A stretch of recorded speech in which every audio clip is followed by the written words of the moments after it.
यही कुरुक्षेत्र की धरती पर कि कर्मण्य वाधिकारस्ते मां फलेषु कदाचन, यही है उसका भाव। कर्म करिए, अच्छा कर्म करेंगे अच्छा फल प्राप्त करेंगे, बुरा कर्म करेंगे तो उसको आपको कोई ताकत उस पाप से वंचित नहीं कर सकती। उस पाप को, वो पाप आपको घेरेगा ही घेरेगा। अच्छा करेंगे, आपके पुण्य पर कोई डकैती नहीं डाल पाएगा, कोई नहीं डकैती डाल पाएगा। और इसीलिए अच्छा करने के लिए हमें कार्य करना होगा। अच्छा करने के लिए गलत नहीं करेंगे, सही करेंगे। नशा के खिलाफ अभियान चलाएंगे, जन जागरण के एक व्यापक अभियान के साथ चल रहे धर्मांतरण के वैध और राष्ट्र विरोधी गतिविधि को कंट्रोल करेंगे। डेमोग्राफी बदलने की जो साजिश हो रही है, लव जिहाद के नाम पर हमारी बेटियों के साथ जो खिलवाड़ किया जा रहा है, इसको रोकेंगे, सख्ती से रोकेंगे।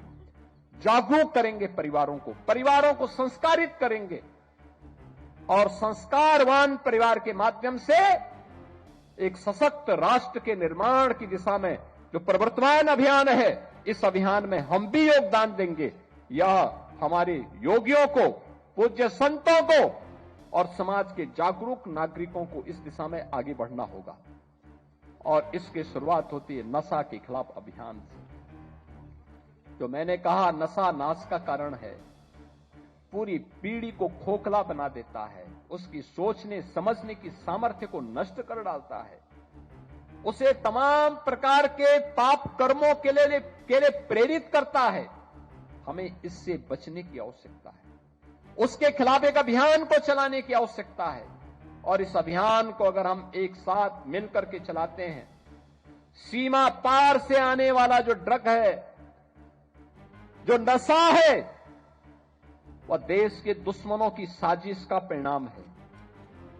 कोई जाने अनजाने में उसमें लिप्त है, उस अवैध कारोबार में लिप्त है, उसको वार्न करिए, लोकल पुलिस को अवगत कराइए, समाज को और उसके परिवार को अवगत कराइए। इस पाप की भरपाई तुम जीवन भर नहीं कर पाओगे। जो एक कृत्य कर रहे हो, इसके बारे में बताइए उनको, और नहीं मानता है तो समाज संगठित होकर के इसके विरोध में खड़े हो जाए। सामूहिक रूप से खड़े होना चाहिए। बहनों और भाइयों, एक योगी के लिए, एक सन्यासी के लिए, एक संत के लिए धर्म और राष्ट्र से बढ़कर के कुछ नहीं हो सकता। यही उसके जीवन का ध्येय होना चाहिए। उसकी व्यक्तिगत प्रॉपर्टी कुछ नहीं होती, धर्म ही उसकी प्रॉपर्टी है, राष्ट्र ही उसका स्वाभिमान है। अगर कोई राष्ट्रीय स्वाभिमान को चुनौती देता है तो हमें खुल करके उसके सामने आकर के खड़ा हो जाना चाहिए, उसकी चुनौती का मुकाबला करने के लिए खड़ा होना चाहिए। कोई धर्म के खिलाफ आचरण करता है, क्योंकि ऐसे तमाम कालनेमी होंगे जो धर्म की आड़ में सनातन धर्म को कमजोर करने की साजिश रच रहे होंगे। हमें उनसे सावधान होना होगा, उनसे सतर्क रहना होगा।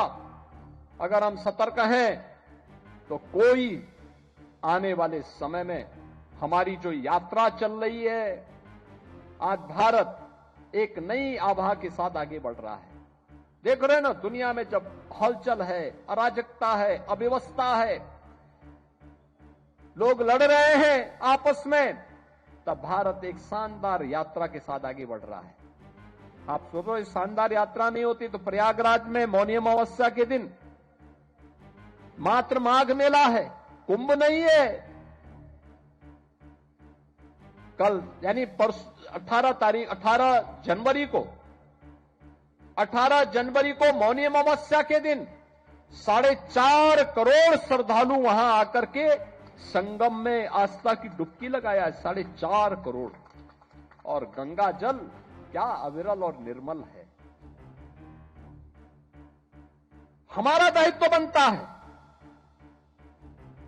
कि हम हर उस प्रतीक को सम्मान दें जो हमारे ऋषि मुनियों ने, संतों ने, शास्त्रों ने जिसके लिए हमें प्रेरित किया। किसी को क्या अधिकार मिल सकता कि हमारी देवतुल्य नदियों को प्रदूषित करे, उनकी अविरलता को दूषित करे, बाधित करे, हमें किसी को अधिकार नहीं देना चाहिए। हमारा भी दायित्व बनता है कि तालाब है उसका संरक्षण करें।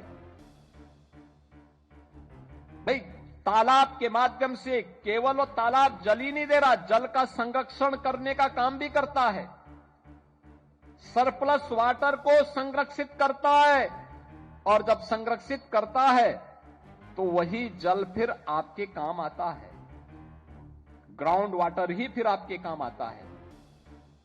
अगर आप बैंक में पैसा जमा नहीं करेंगे और आपको कभी जरूरत पड़ गई पैसे की, आप बैंक में जाएंगे, बैंक आपको पैसा दे देगा क्या? नहीं देगा। ऐसे ही स्थिति हमारे जीवन की भी होती है। हमने जल संरक्षित किया नहीं और हम चाहेंगे कि हम जल लेते जाएं, और एक समय जब भूगर्भीय जल समाप्त हो जाएगा तब कहां जाएंगे आप? इसलिए तालाबों पे कब्जा मत होने दीजिए, उसका संरक्षण करिए, वहां जल शुद्ध हो जाए, इसके लिए देसी पद्धति अपनाइए, नदियों को पुनर्जीवित करिए।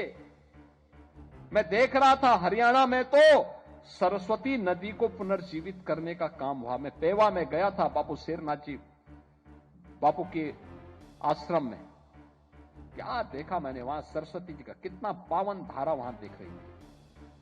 कभी ये सरस्वती महानदी थी, जैसे गंगा जी है, जैसे यमुना जी है, ऐसी ये धारा बहती थी यहां से लेकर के खंबात की खाड़ी तक, लुप्त हो गई।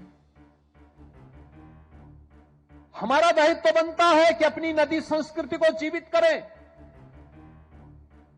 पर्यावरण के संरक्षण के लिए कार्य करें। ये प्लास्टिक दुश्मन है, दुश्मन पर्यावरण का, इसके खिलाफ अभियान चलना चाहिए। हमें एक अभियान चलाना चाहिए। जीवन शॉर्टकट का मार्ग नहीं हो सकता, चुनौती का मार्ग होता है। राम की मर्यादा संघर्षों से है, कृष्ण की लीला संघर्षों से है, शिव की चेतना संघर्षों से है, और प्रयागराज की समरसता भी ये संघर्षों से है। तब संघर्षों से मां गंगा 1000 किलोमीटर की यात्रा जब तय करती है तब प्रयागराज में आती है। याद करिए, पत्थरों की थपेड़ों को झेलते हुए, उनका मुकाबला करते हुए, अनेक पगडंडियों का सामना करते हुए प्रयागराज पहुंचती है मां गंगा, प्रयागराज पहुंचती है मां यमुना, प्रयागराज पहुंचती है, आध्यात्मिक रूप से मां सरस्वती वहां पहुंचती है, और तीनों का जब त्रिवेणी बनती है वह पवित्र धाम बनता है। और तब लोग कोई उचित मुहूर्त देख करके वहां आस्था की डुबकी लगा करके जीवन को धन्य धन्य महसूस करते हैं। यही तो सनातन धर्म है, यही सनातन धर्म का भाव है।